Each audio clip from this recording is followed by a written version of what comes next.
ഇന്നത്തെ നമ്മുടെ പരിപാടി ഇലക്ഷൻ ലീവായതുകൊണ്ട് എല്ലാവരും കൂടി കറങ്ങാൻ പോയ കാഴ്ചകളാണ്. ആദ്യം തന്നെ ഞാനും അമ്മയും കൂടി നമ്മുടെ സ്വന്തം രാമശ്ശേരി സ്കൂളിൽ വോട്ട് ചെയ്യാൻ പോയി. വോട്ട് ചെയ്തതിന് ശേഷം ഞങ്ങൾ പോയത് പൊള്ളാച്ചിയിലുള്ള മധുരം ഹോട്ടലിലായിരുന്നു. അവിടുത്തെ ആംബിയൻസ് ഒക്കെ നല്ല രസമുണ്ടായിരുന്നു. ഞങ്ങൾ കഴിക്കാൻ ഓർഡർ ചെയ്ത് മീൽസും ബിരിയാണി ആയിരുന്നു. പക്ഷേ മീൽസിൻ്റെ കൂടെ ഉപ്പേരിയോ പപ്പടമോ എന്തിന് അച്ചാർ പോലും ഉണ്ടായിരുന്നില്ല. അതുകൊണ്ട് ചിക്കൻ ഫ്രൈ കൂട്ടിയാണ് ഞങ്ങൾ മീൽസ് കഴിച്ചത്.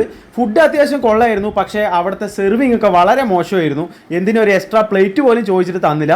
ഭക്ഷണം കഴിച്ചതിന് ശേഷം ഞങ്ങൾ പോയത് കോയമ്പത്തൂരിലുള്ള ബ്രൂഫീൽഡ് മാളിലായിരുന്നു. ആദ്യം തന്നെ ഞങ്ങൾ ഒരു കോഫി കുടിച്ച് തുടങ്ങി. പിന്നെ അവിടുത്തെ കുറച്ച് കാഴ്ചകൾ കണ്ടതിന് ശേഷം പാലക്കാട് ചൂടിൽ നിന്ന് കുറച്ച് ആശ്വാസം കിട്ടാൻ അവിടെയുള്ള സ്നോ ഫാൻറ്റസിലേക്കാണ് ഞങ്ങൾ നേരെ വിട്ടത്. ടിക്കറ്റ് ചാർജ് വരുന്നത് ഒരാൾക്ക് 550 രൂപയാണ്. കുട്ടികൾക്കാണെങ്കിൽ 480 രൂപയും. ടിക്കറ്റ് എടുത്തതിന് ശേഷം അവിടുത്തെ ഷൂസും കോട്ടും എല്ലാം ഞങ്ങൾ ഇട്ട് റെഡിയായി. സത്യം പറയാലോ, ഈ ചൂടിൽ നിന്ന് പോയതുകൊണ്ട് എല്ലാവർക്കും നല്ല ആശ്വാസം കിട്ടി.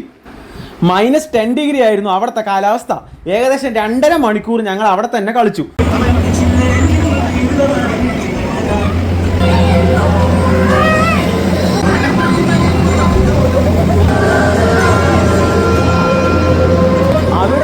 ഉടനെ തന്നെ ഞങ്ങൾ നേരെ പോയത് അവിടെ തന്നെ ഉള്ള KFCയിലായിരുന്നു. KFC ചിക്കൻ കഴിച്ചതിന് ശേഷം വിശപ്പ് മാറാത്തതുകൊണ്ട് ഞങ്ങൾ നേരെ പോയത് ഹോട്ടൽ അന്നപൂർണയിലായിരുന്നു. അവിടെ ഞങ്ങൾ ഓർഡർ ചെയ്ത് നെയ് റോസ്റ്റ് ആയിരുന്നു. അതും കഴിച്ച് ഓരോ കോഫി കൂടി കുടിച്ച് ഞങ്ങൾ നേരെ തിരിച്ച് വീട്ടിലേക്ക് പോയി. അപ്പോൾ ഓക്കെ, അടുത്ത വീഡിയോ കാണാം.